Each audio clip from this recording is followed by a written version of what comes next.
My name is Anasiatu Salafi, and in this paper assignment, I'm going to write about the relocation of Indonesia's capital city, whereas I will be focusing more on answering whether the relocation effectively solved the problem of Indonesia or not. Some points I will write in the paper are the background of Indonesia's decision to shift its capital city, the internal analysis of Nusantara using SWOT, and the external analysis of Jakarta that brings the impact of the relocation happened using pastel analysis. And then some rational reasons why do countries shift their capital cities? What are the characteristics of a new capital city should be to tackle the problems in the previous capital? And then SWOT of the new capital city, does it fit the characteristics? And then what are Indonesia's development plans for the relocation? And then analyze how does the plans fit the realization, and then finally the conclusion and recommendation of my findings. Firstly, what happened recently in Indonesia's capital city? Joko Widodo, the President of Indonesia, has announced the relocation and the official name of new Indonesia's capital city, initially from Jakarta to East Kalimantan, Borneo, and named the new capital to Nusantara, meaning archipelago in Javanese. Indonesian Finance Minister Sri Mulyani stated in a press conference that the new name, Nusantara, had been selected from more than 80 options and was chosen because it reflected Indonesia's geography and was iconic internationally. Then why did Indonesia move its capital? The reason behind its relocation to Nusantara, as mentioned by Jokowi, the President of Indonesia, about 5 reasons why the capital city must be shifted from Jakarta to Kalimantan, as the new capital city has minimum risk of natural disasters such as floods, earthquakes, tsunamis, forest fire, volcanos, and landslides. Second reason is the location is strategic as it is located in the center of Indonesia. Third is it is situated near developing cities, Samarinda and Balikpapan.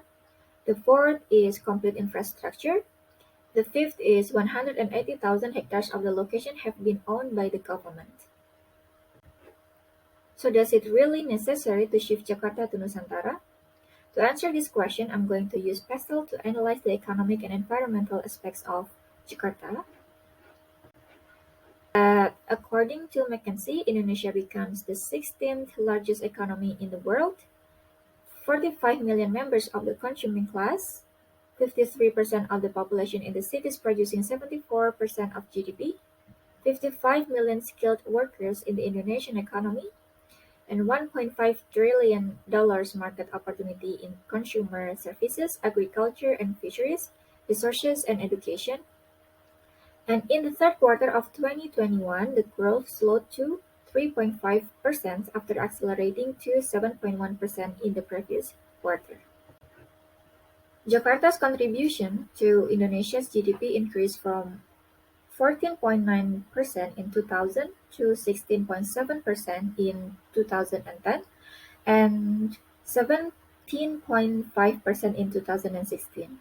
Today, Jakarta contributed to 17.23% to the national GDP, which reached 4,175.8 trillion rupiah in the second quarter of 2021.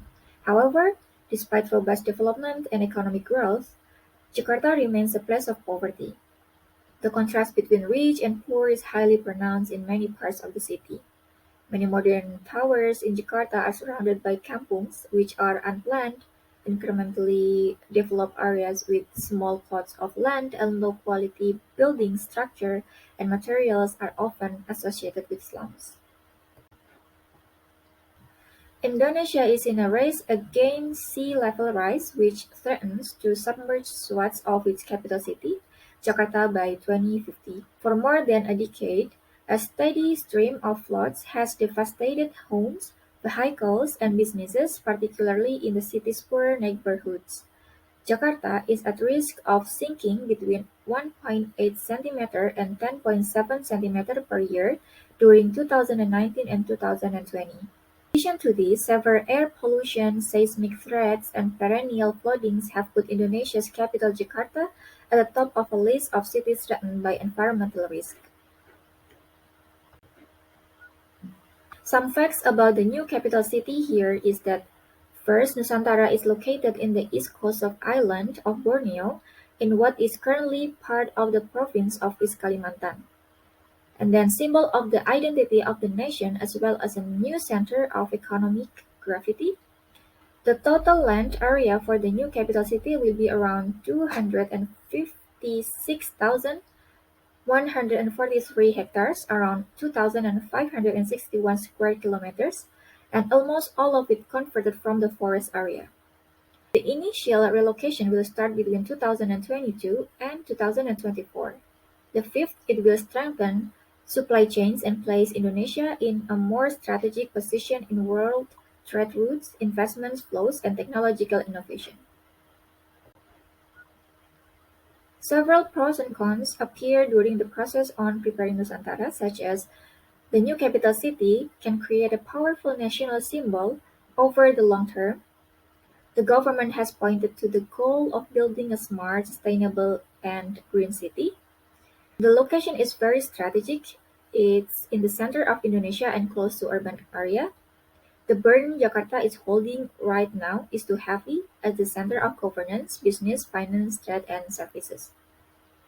However, the cons also rise as Indonesian people haven't trust this will be the right decision to replace Jakarta.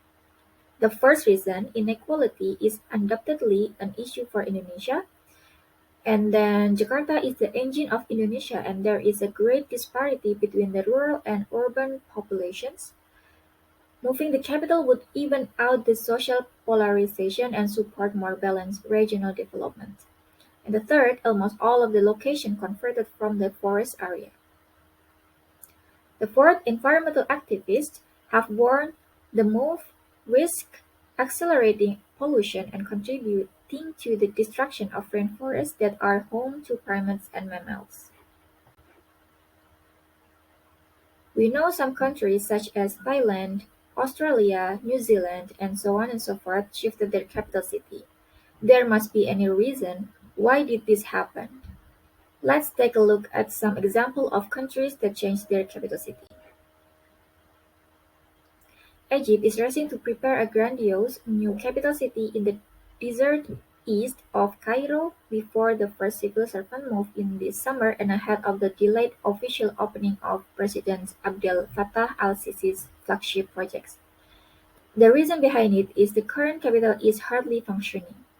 Ministries and embassies surrounding Cairo's central Tahrir Square are clogging the city's arteries. Many streets are blocked to ensure the security of these buildings and their occupants. It is at times impossible to go from A to B in the city.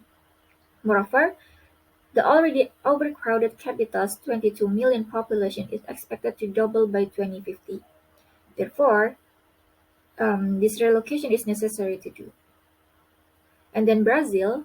Brazil's central interior was rural and lacked the prominent cities suitable to dub a metropolitan capital. The decision to relocate the capital brought more uniformity for the country, provided a central meeting place for the country's leaders, and also ended up boosting the Brazilian economy with increased tourism. And then the third example is Turkey. Turkey is one of the countries that relocates its capital frequently. Even though Ankara has experienced war and entered a great decline in the 19th century due to problems such as thirst and famine, its population decreased to almost 26,000. Great losses were experienced in Ankara with the occurrence of the Great Ankara Fire. But Ankara was a very attractive and reassuring point in terms of being the administrative center of the country. That's why currently the Turkey's capital is still Ankara.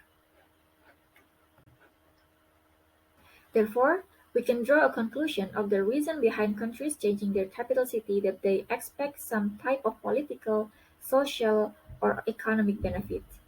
They hope and expect that the new capitals will surely develop into cultural gems and hopefully make the country a more stable place. The most successful example of a new capital city is Brasilia in Brazil, which replaced Rio de Janeiro as the administrative capital in 1960. Today, it has the highest GDP per capita of any major Latin American city and a population of 3 million. In my next step of writing this paper, I will analyze the potential strengths, weaknesses, opportunities, and threats of Nusantara as the new capital city of Indonesia. The challenges finding what are the characteristics of new capital city should be to tackle the problems in the previous capital, then analyze whether the new capital city, then draw the conclusion of the relocation along with self-opinion regarding the decision of shifting the capital city. Thank you so much for the attention.